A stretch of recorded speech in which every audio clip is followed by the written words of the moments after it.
Whoa, Richard, what's up with that weird, crazy intro? Well, not crazy, but a little more serious than normal. I wanted to do something a little bit more serious because this video series, I'm working really hard on it to make it serious so that you guys can get as much information as possible.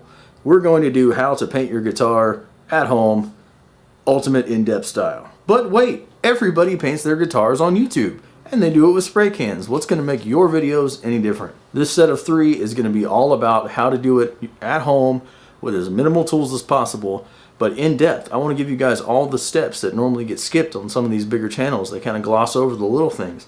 I want to let you know about them. I give you lots of tips on how to paint your guitar in cold weather, for instance. But you see it's 36 degrees in my garage right now. That's why you can see my breath. And it's been cold these last few months, so I painted this guitar when it was about 45 to 50 degrees outside, which is a huge red flag, but I'll show you how I got around it. That's what this series is going to be about. What types of sandpaper to use.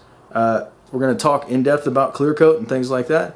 We're going to talk about when to sand and when to not sand, and when to just scruff up the surface and things like that. All the little tips that could have really helped me along the way, I want to give to you from the beginning. So if you've never painted a guitar before, this might be your video, because I'm going into a lot of specifics that are going to get you respectable results if you just kind of follow along. So guys, I'm doing this because this is after we've hit 500 subscribers. That's a big deal to me. I want you to know how much I appreciate it, and I appreciate all of you. So stick around and let's get this base painted.